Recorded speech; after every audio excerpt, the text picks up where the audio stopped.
Welcome to Cinema Chop Shop. Watch, chop, retrofit.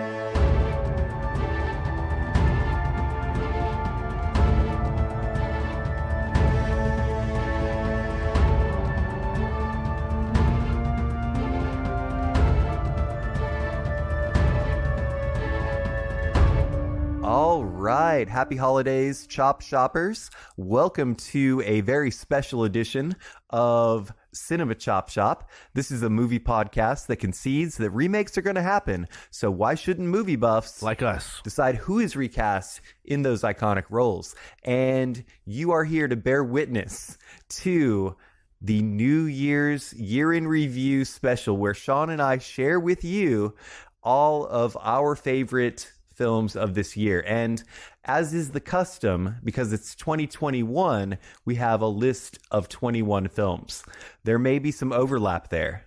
I hope so. Probably some. It would be crazy if there was no overlap. As many times as we recast the same actor in a movie, if we had no picks out of 21 that were overlapping, that's amazing. But before we get into that list, do you hear the sound of a ball dropping? That must mean it's time for the Department of Corrections Department with Chief Corrections Officer Dana.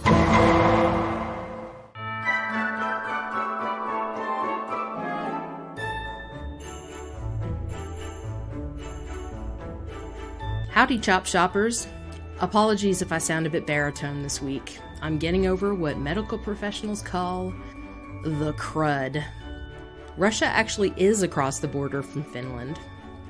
Javier Bardem is slated to play Frankenstein in the reboot of Bride of Frankenstein. I can't find any info on whether or not it will go forward, but I also can't find any info on it being shelved either, so I guess it's in dark universe limbo. That's all, folks.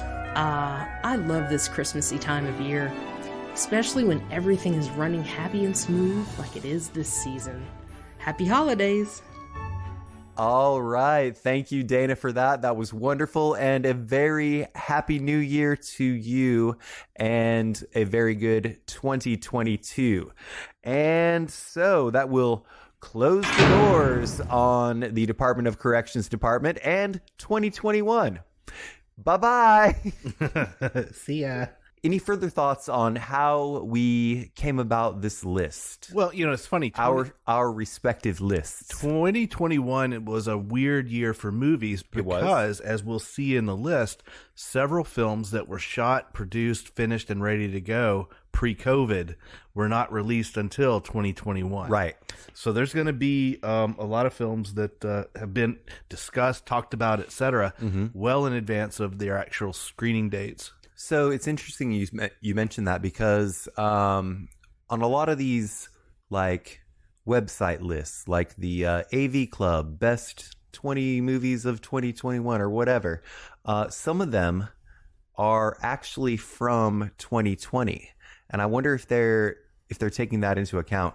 By the way, we're rejoined by this anole lizard or is that the gecko? It just ran behind the. Oh, do we have a gecko? Yeah. Nice. Yeah, joining the show, folks. Gordon Gecko. It's going to save a lot of money on car insurance. I try my very best throughout the year with Letterboxd to keep a running list of the movies that I think are in the running for my favorite films of the year. And then as I watch movies throughout the year, some have to get bumped. Is that the case with you as well? Oh, totally. And also, we always state the disclaimer, we're not professionals, so we don't get to see every movie, and there are probably a lot of films that we're going to leave out that we just haven't gotten a chance to see or aren't available to us in our little remote corner. Podunk, backwater. Our little corner of the United Village. States. Yeah. It's a village. It takes a village, Sean. Do you want to go first, or should I? These are in no particular order, by the way. Yeah, I'll go first. Or are yours ranked? Well, mine are loosely ranked. Loosely ranked. Mine are not ranked. Mine are just in the order my list happened to be at the time that I made this amazing PowerPoint. Well, I'm going to start off with one that may not have made your list. I don't even know if you've had a chance to see it yet, but it was a film that I thought kind of busted a genre of rom-coms because it was about friendship, featuring Mark Duplass and Natalie Morales, and the movie is Language Lessons. Language Lessons I have not seen yet. It is on my to-watch list. Love the Duplass brothers. Yep. And I believe Natalie Morales will come up again in this episode. Yeah, it's a very sweet film. If you haven't had a chance to watch it, I strongly recommend it. It does not get enough talk in terms of the great films of 2021. I really liked it. Very nice. All right, my first check-in for this episode is going to be Lamb. Yeah. Lamb, the tagline, Mother Nature. A couple discovers a mysterious half-lamb, half-human newborn on their farm in Iceland. The unexpected prospect of family life brings them much joy before ultimately destroying them. This was number 302 for me, and I said at the time, not sure exactly what I was expecting, but holy shit, it was not this. I'm still messed up from it nearly a day later. So, highly recommend. Yeah, Lamb was on my list as well. I really enjoyed it. Yeah. And it's an A24 joint. It is. So, good on them. We're A24 fanboys. Yeah, there's a lot of A24 on my list. They call us A24 heads. So, it seems only fitting that you talk about Lamb. The second film on my list is Pig. Oh, Pig. So this, of course, stars Nicolas Cage. Nicolas Cage. In a very un-Nicolas Cage-like performance, playing a...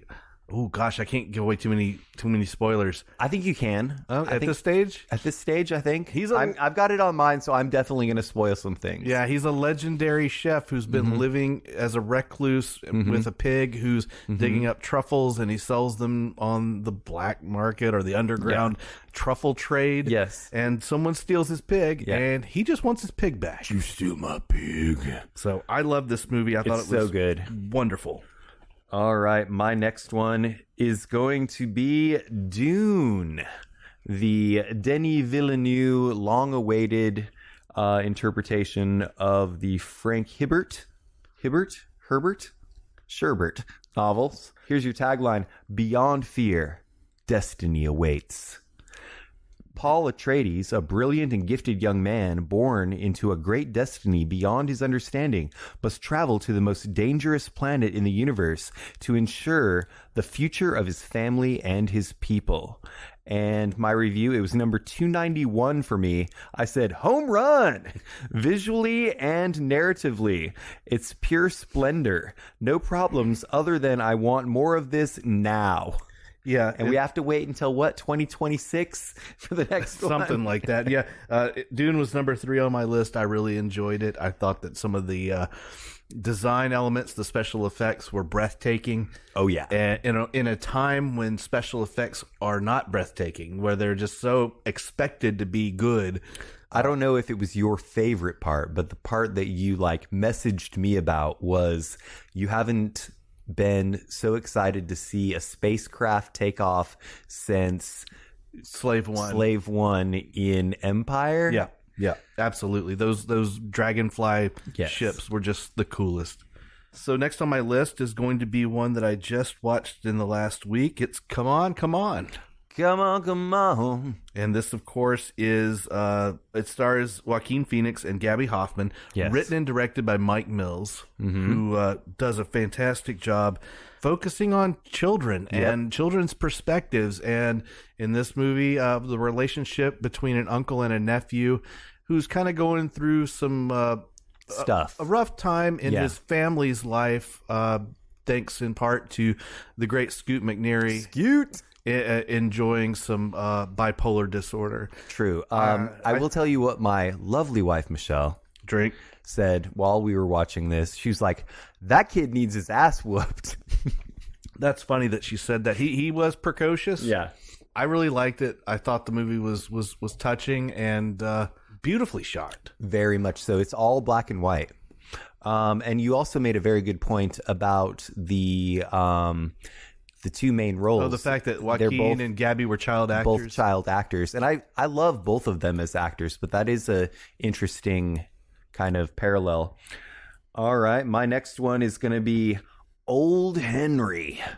Old Henry stars Tim Blake Nelson. Okay. Tagline, you can't bury the past. A widowed farmer and his son warily take in a mysterious injured man with a satchel of cash.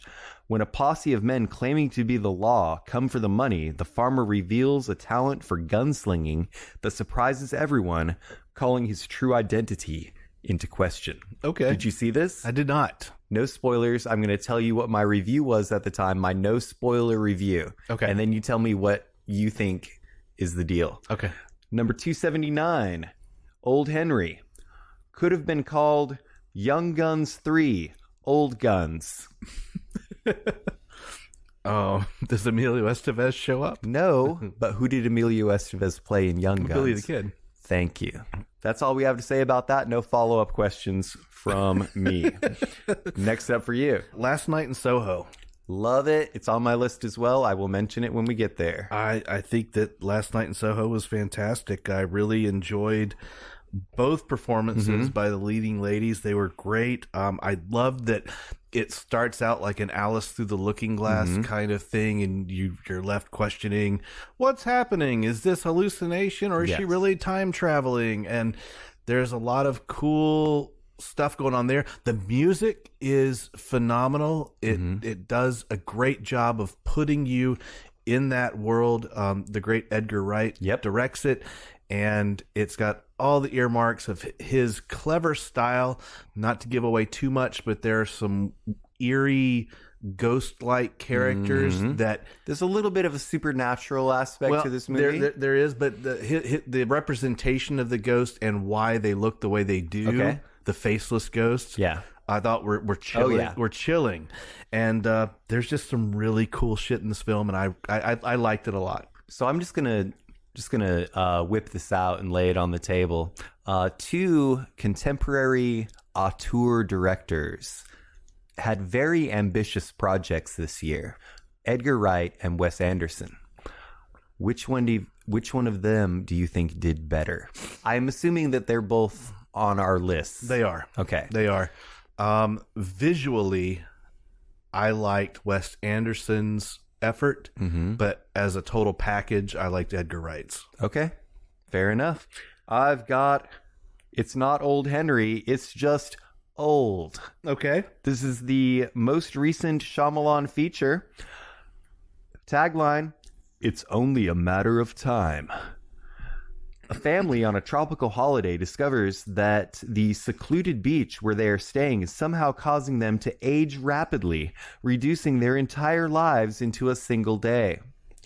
It was number 247 for me. I said, the twist is that it's only rated PG-13. Seriously, though, Shyamalan will always be polarizing. Note the 50% score on Rotten Tomatoes. I thought it was quite enjoyable, though. I liked it as well. It's probably my favorite Shyamalan since Unbreakable. Okay. I like most of his stuff. I do have not to admit. I generally don't, and I thought that this was... We call ourselves Ladies in the Water. I thought it was good. I seriously thought about putting it on my list, but it did not make it. Next, I've got, speaking of genre busting, I went with Shang-Chi. Oh, Shang-Chi was good. It was quite good. Not just for a superhero movie, I think was my take. That's exactly my point. I thought that as a Marvel film, it was really entertaining. As a martial arts film, it was entertaining. More than just entertaining. It was great. Yeah. Some really fantastic talents. Tony Leung, I mentioned a few times ago, a few episodes ago, does a great job as the father figure. Awkwafina, of course, gives the levity that the film needs. And it's just got that nice Marvel high dollar polish to it. It goes above and beyond the Marvel formula of the superheroes fighting a mirror image of himself. They kind of raised the bar a little bit. They definitely raised the bar in terms of making it an interesting standalone film that you don't even have to be into Marvel movies to enjoy. So I thought that they did a fantastic job on that mark. As we mentioned before, I was not a fan of the Shang-Chi comic books as a kid. And I think that Chief Corrections Officer Dana did a really good job spelling out how they kind of fucked up the original origin story of Shang-Chi with the Fu Manchu thing and They were inspired by the TV series Kung Fu. Right. It just wasn't good. Right. And so when I had originally heard that this was being produced, I was not excited, and I slept on this movie until when I finally saw it. I was like, well, shit, they did it right. My next check-in is going to be The Green Knight. The Green Knight, when honor was everything. An epic fantasy adventure based on the timeless Arthurian legend, The Green Knight tells the story of Sir Gawain, King Arthur's reckless and headstrong nephew who embarks on a daring quest. This was number 215 for me. I said another outstanding release from A24. Yep. Perfect cast, amazingly stylized cinematography, and efficient pacing. My only qualm is that there seems to be some blending of different Arthurian themes. Otherwise, great. Which, with a storyline and a mythos that's so old, you're going to get that. Yeah, Green Knight was next on my list to discuss. Excellent. So, good on you for that. As far as creating an atmosphere, a feeling of being in an old legendary time, especially the scene in the mossy forest, Yep. you really felt it. Every ounce of the cinematography just lended itself to that atmosphere. And that's my biggest takeaway. From seeing it so many months ago, I can immediately go back to that scene. And it's also another one of those movies that was delayed. Yeah. Because of the pandemic. We eventually got to see it, but it was later than expected. My next one is How It Ends. This podcast.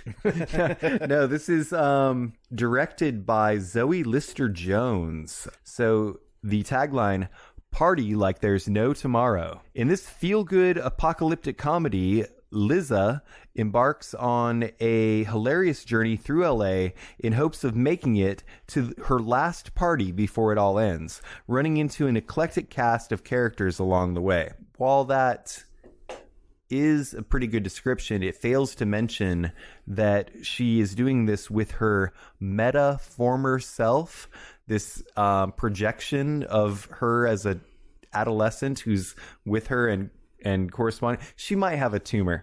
It's not a tumor. To attend the apocalypse party, meeting a wide variety of characters along the way. Directed by and starring Zoe Lister-Jones, with cameos from almost every comic in the game right now. How It Ends. We've got Nick Kroll, Olivia Wilde, Fred Armisen, Lamorne Morris, amongst many others. I believe Charlie Day and his wife show up as well. We'll call this the first third. I think it's a good time to open a beer. Oh, it's great. So this is called Only Happy Thoughts. Only Happy Thoughts. As we leave the shit show of 2021 behind and, march forward blindly into this wilderness that we'll call 2022, only happy thoughts. So this is from Dissolver in Asheville, North Carolina. We've had a couple of their beers before. Do they spell it funny? Yes. DSSOLVR. All right, look that up on your Googles. But it is a Dortmunder German-style lager. Dortmunder. So we're going to crack this open. That's pretty. It's got the beautiful crystal clear color. Not knowing the style, it's not unpleasant. It's malty, but not overly so. Yeah. My next film, we've already spoken of. It's Pig. Here's your tagline.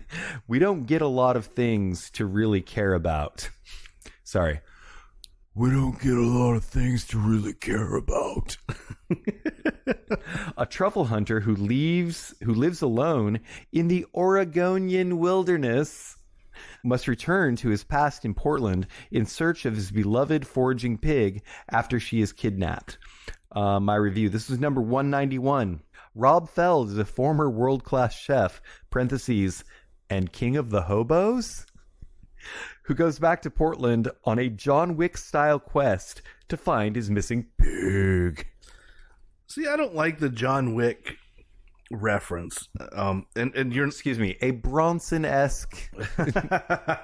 but you're not the first to make that reference. Yeah. It does have a lot of the same structure, but when I read that, it created that image in my head. Oh God, he's going to go kick ass. He did. There's no real ass kicking involved. I'm going to go with Titan. Oh boy. That's a heavy film. It really is. It's a weird one. It's quite out there. You start out thinking one thing, you end up thinking something else, and then by the end of it, you're thinking, what the fuck? It's a gender-bending adventure, and it's... Most of our audience has not seen this movie, I'm sure. Truly a bizarre film. Holy motors indeed. I mean, it's got elements of like H.R. Geiger involved, just crazy chrome car fucking weirdness. Yeah, it's I found it a little bit hard to take, to be honest with you, and which is probably why it didn't make it onto my list. But it was a very very stylized film to a almost aggressive degree.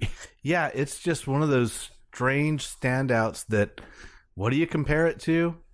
What's going to I've never seen a movie like that. What could possibly come out down the line that you're like, oh yeah, that reminds me of Titan? No. It's just one of those standalone weird features that you'll end up one day seeing like on Criterion. Although Channel. I'm glad that you're mentioning it, because I thought it was pronounced Titane.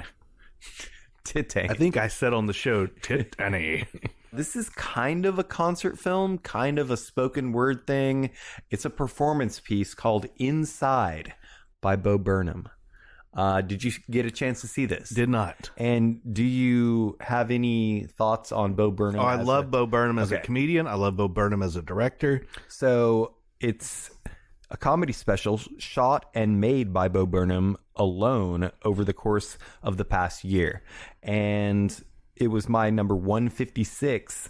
I said, a no-holds-barred experimental performance piece created during the pandemic lockdown, all caps, outstanding, exclamation point. I like to, apparently I like to finish off a review with an exclamation point. My next film is going to be Plan B. Oh, it's on my list as well. Good. Very nice. Good. And just for the folks out there listening, Sean and I did not know each other's lists before this episode. In fact, they have evolved in the past day or so, correct? Yeah, I was making edits until just 30 minutes before recording. And I mentioned earlier that I keep a list on Letterboxd, but until we talk about them on air, that list is private. Yeah. So there's no way you can see that list. Totally. It's definitely on mine So yeah, as well. Plan B. It's about a straight-laced high school student and her slacker best friend who, after a regrettable first sexual encounter, have 24 hours to hunt down a Plan B pill in South Dakota. Now, Chelsea would be the first one to stand up and say that could not possibly be South Dakota because, one, there's too much diversity. Right. And she actually did say that. and two, nobody in South Dakota is that cool. Nobody's that cool in South Dakota. Interestingly enough, my next check-in is also Plan B. Perfect. And here's your tagline: the morning after is just the beginning. It was number 151 for me, and I said, exactly the insane, raunchy, coming-of-age, teen buddy road trip romp we all need right now. Yep.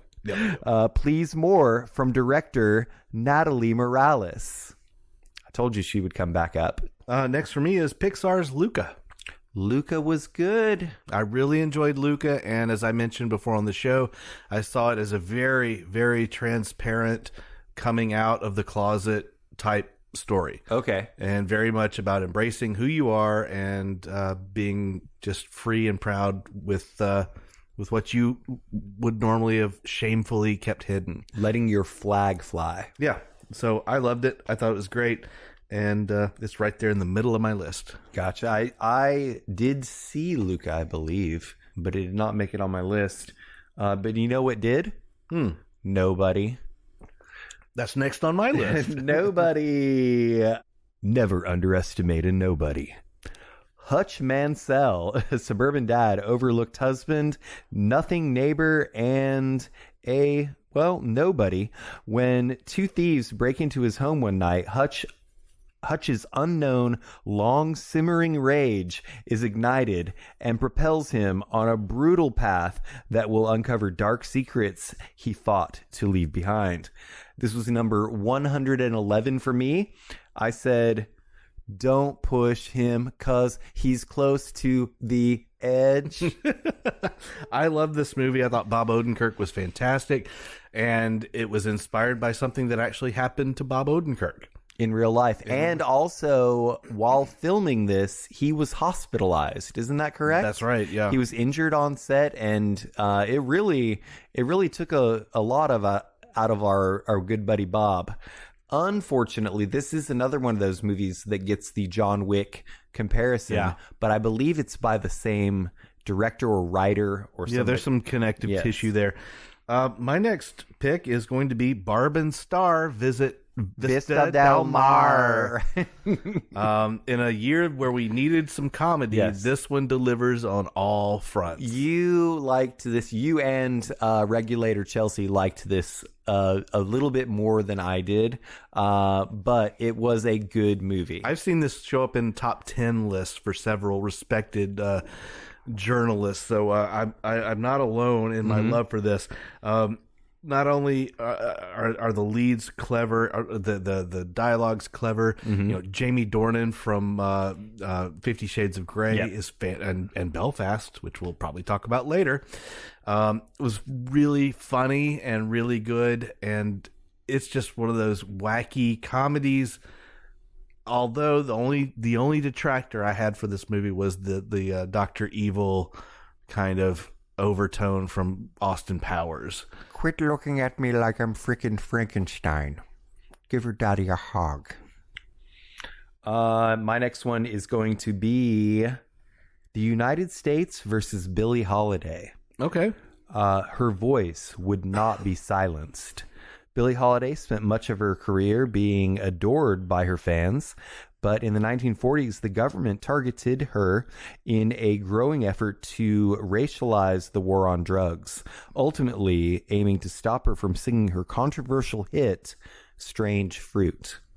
This was number 68 for me, so an early check-in in the 2021 movie marathon. I said, I saw the preview segment on CBS Sunday this morning, so I knew it would be good.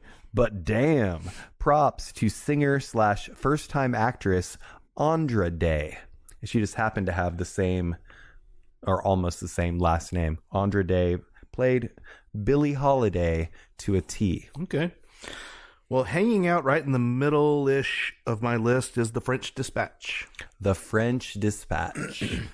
This, of course, is the newest Wes Anderson. Wes Anderson. And I believe my Twitter review said each of these stories could be pushed into its own film. Yeah. And I think that would be my only thing I didn't care about for the movie, was that we had all of these almost like an anthology kind of approach. However, the entire movie is framed like a travel magazine from the 1970s. And this is why I love the movie.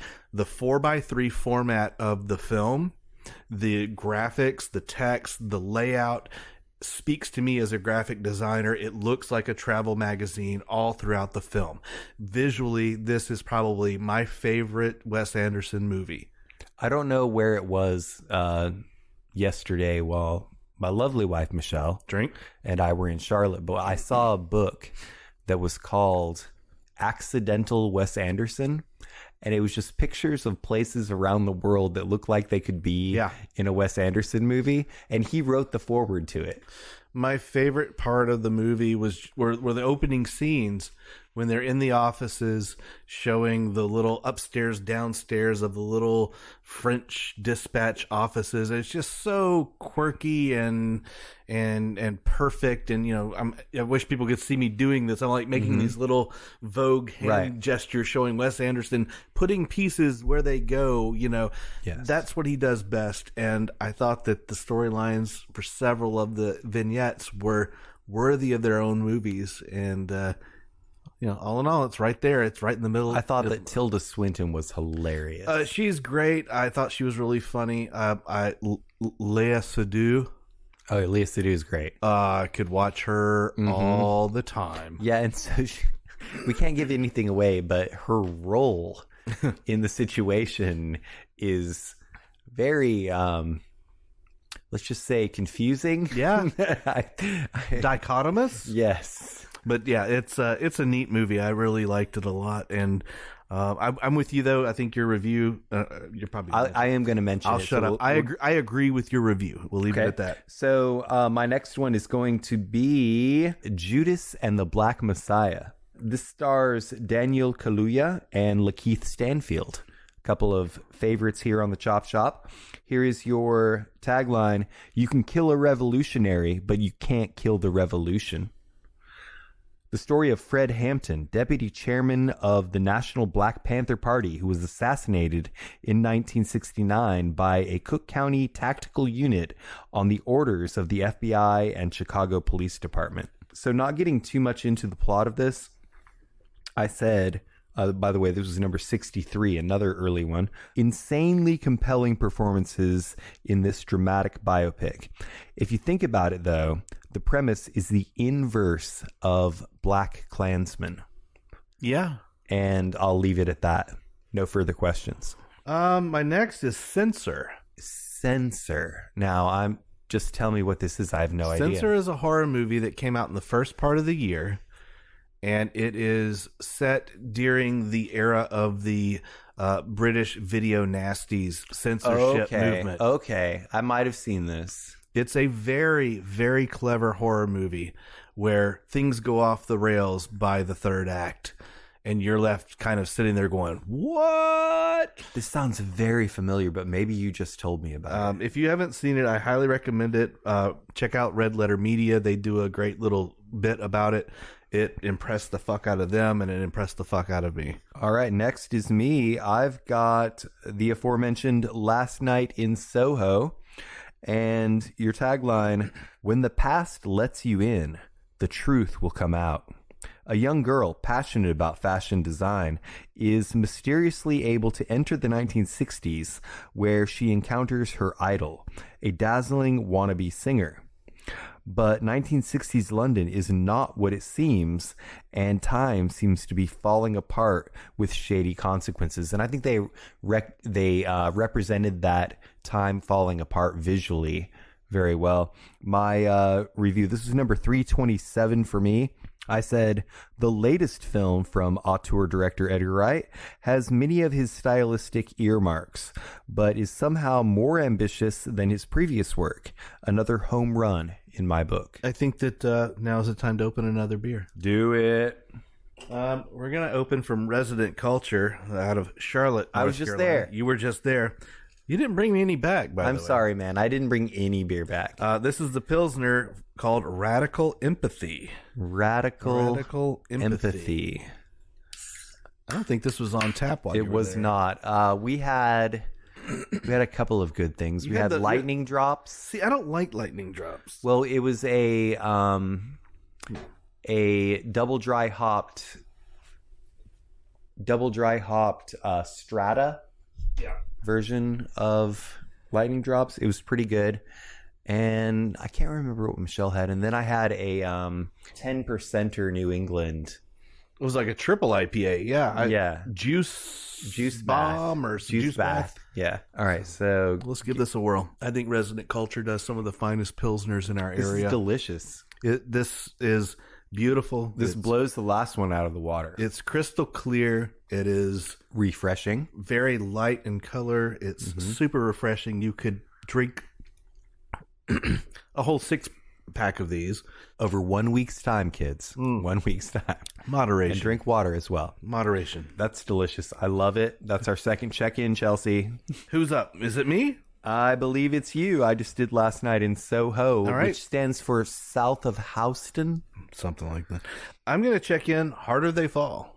The Harder They Fall, which is a Western. It is on a Netflix. Western on Netflix, and it's sort of a homage tribute to the black exploitation Western. Very evocative of like a Django Unchained. Yeah, I think handled a little bit more subtly, though. I agree. Than Tarantino. And if anything, Tarantino is known for his subtlety. Yeah, he's about as subtle as a car wreck. So yeah, I thought it was great. I thought the cast was fantastic. The dialogue was snappy, even though it was vulgar, but it was fine. The action was just beautifully done and mapped out. And it had the big payoff at the end. So, it felt like a spaghetti Western with a predominantly African-American cast. Yeah, I thought it was fantastic. Delroy Lindo shows up in this, right? Delroy Lindo. I hope I'm pronouncing his... Is he like the sheriff guy? He's one of them. Yeah. My next one is going to be The Beta Test. Oh. The Beta Test. Did you watch this? Have not seen it yet. All right, so here's your tagline: Embrace temptation. An engaged Hollywood agent receives a mysterious letter from an anonymous sexual encounter and becomes ensnared in a sinister world of lying, infidelity, and digital data. Okay. So this is from director Jim Cummings. Oh. Who also did The Wolves of Snow Hollow and the police movie. There's a movie, but he's good. He's up and coming. He's great. He's up in Jim Cummings. So my review, this is number 323 for me. Jim Cummings is back with his fourth feature film that once again defies the genre of his previous. This one serves more as an allegory for trust and fidelity with a not so subtle indictment of social media. Well, there you go. Yeah, it's good. You should watch it. All right, my next film is Belfast. Belfast is good. It did not make my list. I was tempted. I'm probably going to get shunned from the cinematic community. I was tempted not to include it in my list, but as is the litmus test for my is it a good movie, I'm still debating things within myself. Thinking about it later. This, of course, is the film written and directed by Kenneth Branagh. Loosely based on his own childhood experiences. As he put it, a childhood memory. Right. And it's that word that gets me thinking about this movie, because all the things that I did not like about the film, the Van Morrison soundtrack being first and foremost. Well, he is from Northern Ireland. I don't give a flying fuck. Why don't you do like Edgar Wright and find some great period music to underscore what you're trying to say instead of being lazy and getting Van Morrison to do it. And yet it's on your list. I'll get past that. It's a memory from a child's point of view. And because of that, there's certain elements of the film that make sense when you view it through that lens. The father obviously is a ne'er-do-well because they're in financial trouble. They owe back taxes. Yet he seems like a heroic guy. He's played by Jamie Dornan, who is as symmetrical as fuck.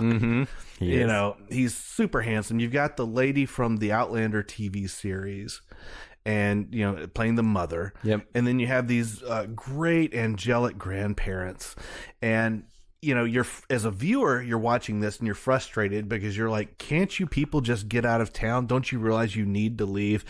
But then you think, I'm like, I know people who still live in my hometown who defend it ardently, even though there's nothing to defend. It has that sheen of nostalgia over it. It's so very well displayed towards the end of the film where Jamie Dornan's singing Everlasting Love.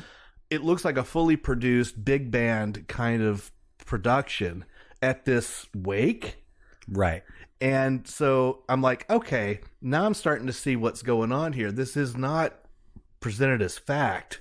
This is somebody's memory. It's presented as a nostalgic memory. Gotcha. And so because of that alone, I'm like, okay, it makes the list, but I'm still not in love with this movie. Okay. Yeah. Obviously so. You had a lot to say there. So speaking... Well, I wanted to give you a chance to drink that beer. Kind of to your point about nostalgia and things from the past being erased. We went to a bookstore today, a used bookstore in Charlotte called The Greener Apple. And a shout out to The Greener Apple. They had a great selection of used books. Everything was 50% off today because they are moving. Ask me why they're moving, Sean. Why are they moving? Because the land is more valuable than the retail space. Oh. So it's going to be condos. Oh, God. And so they're moving to Center Crossing. Center Crossing. Okay. Yes. Great place. They have a cat. They have a bookstore cat. That doesn't impress me. Oh, you don't like cats. That's right. But every good bookstore has a cat. Every bookstore has a cat. Every single time. And my next check-in is going to be The Suicide Squad. The Suicide Squad. Here's your tagline. They're dying to save the world. Supervillains Harley Quinn, Bloodsport, Peacemaker, and a collection of nutty cons at Belle Reve Prison join the super secret, super shady Task Force X as they are dropped off at the remote, enemy-infused island of Corto Maltese. This was number 203 for me, and I said leaps and bounds better than the first attempt. Better than most DC stuff in the past decade. Great soundtrack. And I can't even look at the poster without hearing that Pixies song. Oh, yeah. Hey! So this was directed by James Gunn. Yes. This was originally on my list, but it got bumped for a few films that I was like, oh, shit, that came out in 2021. Right. I did enjoy this movie quite a bit. I enjoyed it, I think, more than I should have. There was just some feelies going on, and maybe it's just that song. It might just be that song. The Pixies are the key. Yes. My next film is a strange one that we watched this past year, Meander. And Chelsea spoke about this with a double feature. Is this the one with the pipes? This is the one with the pipes. Fuck. It is a strange foreign film about a woman who gets abducted by a guy who appears to be a serial killer. Mm-hmm. Then she wakes up in this chamber, and she has to crawl through pipes to survive. It's a series of tubes. She has a device on her wrist that has a countdown. If she's not in the spot where she needs to be, imminent death is approaching. This one is a really cool movie with as I said, when I started watching it, I thought, oh, God, it's another fucking Saw movie. It's another go from point A to point B or die. But it's not. Do you remember this game that was for kids? It involved stacking various, like, slides and chutes and Chutes and ladders? Stuff. But no, it was for marbles. You would put marbles in it, and it would go down the various things. Mousetrap. It wasn't Mousetrap. I'm trying to remember now. It was a marble game. Okay. Anyway. The Human Centipede. Nope, it wasn't that. Thank God. My next one is going to be South of Heaven. South of Heaven, starring Jason Sudeikis, Evangeline Lilly, Shea Wiggum, and Mike Coulter.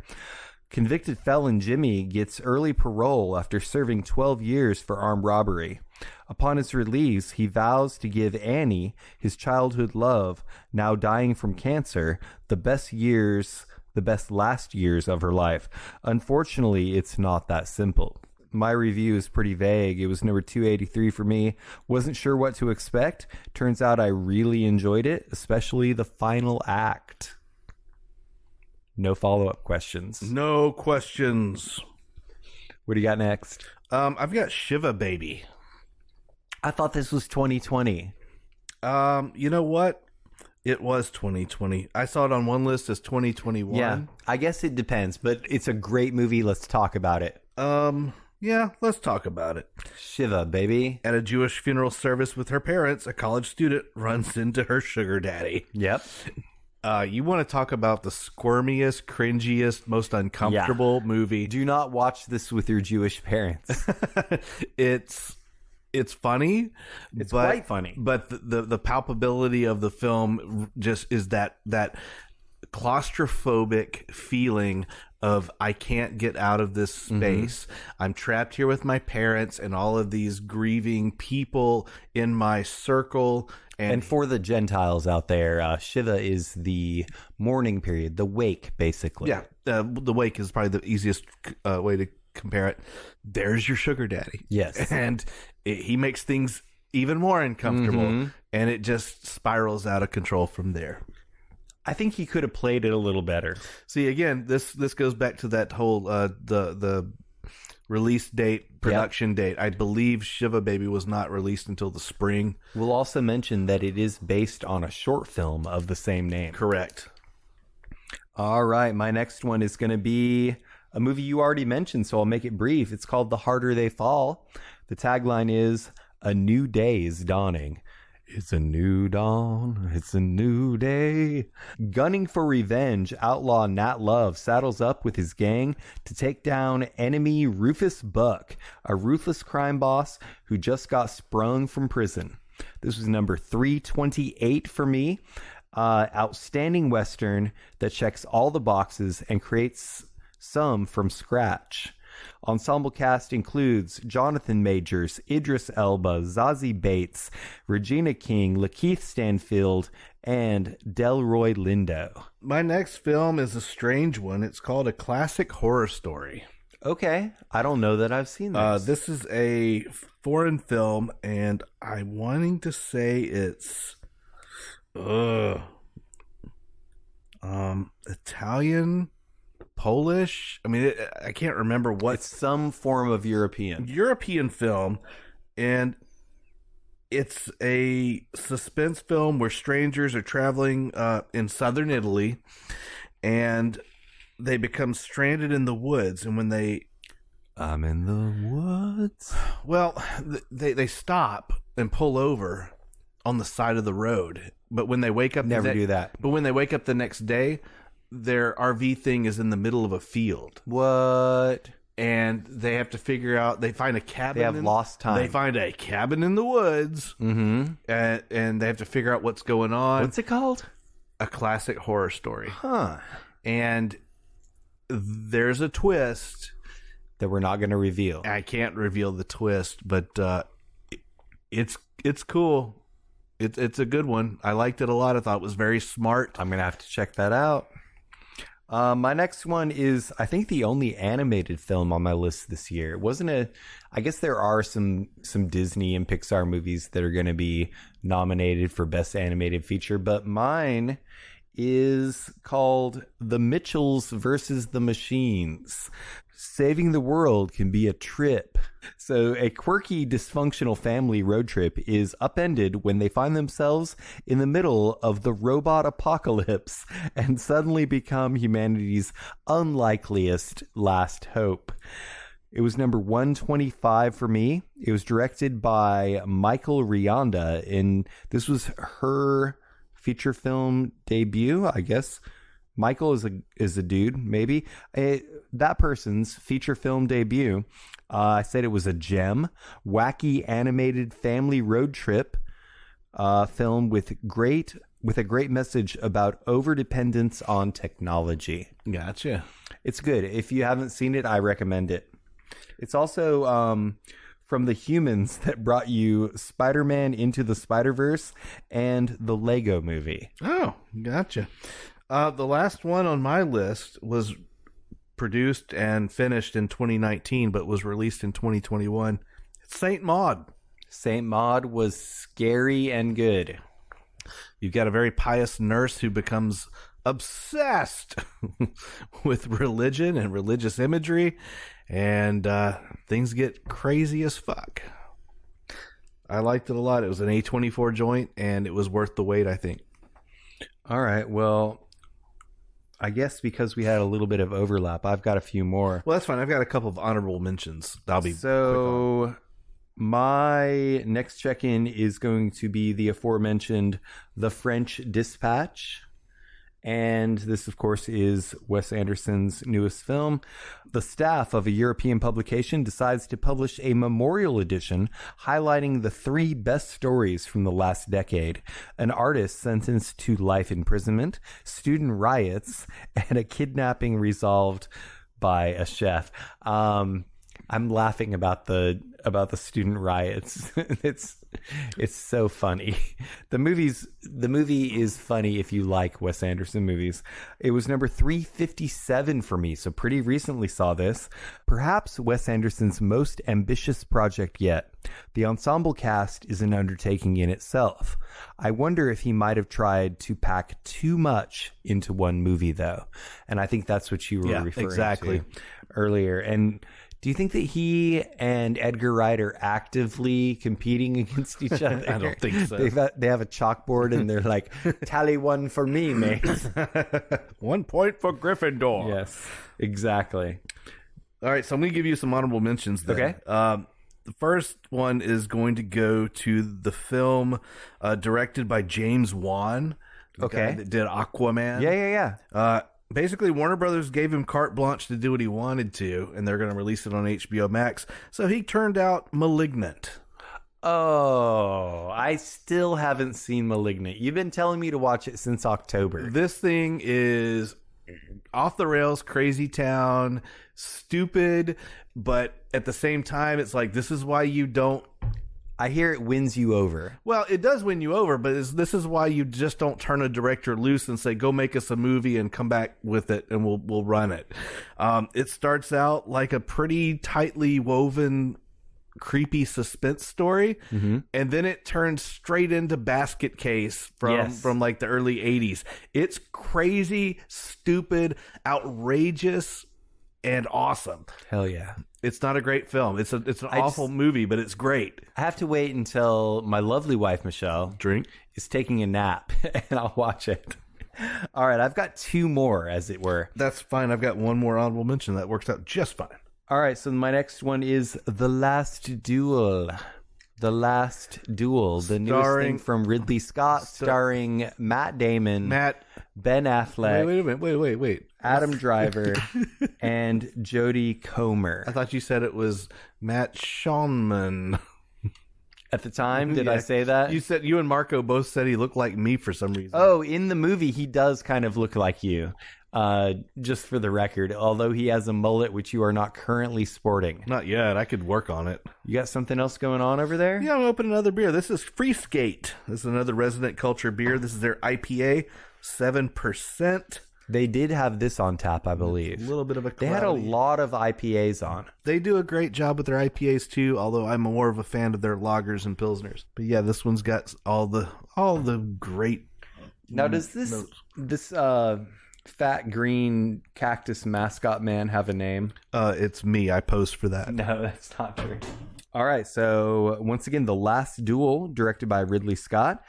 The true story of a woman who defied a nation and made history. King Charles VI declares that Knight Jean de Carouge settle his dispute with his squire by challenging him to a duel. My review is number 337. The structure of telling the tale from 3 different perspectives was brilliant. It's what we call the Rashomon treatment. The same story from the different people who were involved, the figures who were involved in that story, and how their testimony might differ in court.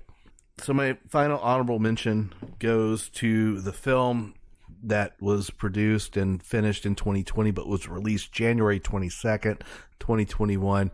It was the elixir that we needed to cure us of 2020 and the Trump hangover / insurrection / never gonna give it up movement. I'm talking about Psycho Goreman. Psycho Goreman is a 2020 film. It was released 2021. January 22nd. In 2020. Look it up. All right. Well, I loved this movie. We all gushed over it. Joey Poole was here to witness it, and I love this pick. It's great for anybody out there who has not seen it. Please do go watch Psycho Goreman. There you go. But on my Letterboxd, it says 2020. I've got one more, and this is a late edition. This is Red Rocket. Red Rocket. Now, this is from director Sean Baker, who also did Tangerine and The Florida Project. Okay. And so here's your description. Finding himself down and out in Los Angeles, an ex-porn star, Mikey Saber, decides to crawl back to his hometown of Texas City, Texas, where his estranged wife and mother-in-law are living. Just as this dysfunctional family seems to be making things work, Mikey meets a young woman named Strawberry working the cash register at a local donut shop. This was my number 366, new A24 release. Exactly the kind of raw, hyper-realistic, and uncomfortably dark comedy you would expect from this director. It's got a little bit more polish. He's got a little bit more budget, obviously. The only reason I didn't give it 5 stars is because there's a lot of dong. Oh, okay. The main actor, Simon Rex, he's really funny. He's really good in the movie, but he also hangs dong. So that's my last one. Awesome, man. If you were held at gunpoint and had to pick one movie out of your list, what would it be? I keep going back to Language Lessons. I love this movie. Language Lessons. It's not the best movie in the world. No? But it hits me in all the feelings. It makes me happy. It makes me optimistic about people. And There you go. I liked it. If I had to pick one, I'm still going with that Suicide Squad movie. Awesome. I like it a Another lot. feel-good movie. All right. So do you know what next week's episode is, sir? We're doing Lee Van Cleef movies. Lee Van Cleef. He was a character actor. He was known mostly for spaghetti westerns. Yes. Such as For a Few Dollars More, A Fistful of Dollars, and The Good, the Bad, and the Ugly. So, for you, sir, and for the Chop Shoppers out there, and for anybody coming out to Seminar Brewing next Wednesday for trivia, right answers with Wrong Travis. Which one was he in The Good, the Bad, and the Ugly? Was he the good, the bad, or the ugly? He was the bad. He was the bad. You're right. You got that really fast, sir. I love that movie. Is there anything that you would like to plug this week? Nope. No plugs from Sean. I want to plug, once again, the Greener Apple used bookstore in Charlotte, North Carolina. Make sure you go and check them out at their new location at Central Crossing. Center? Is it Center Street or Central Street? Center Crossing. I don't know.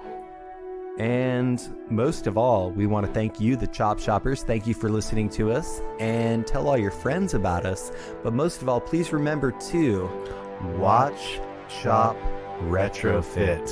And Happy New Year! Happy!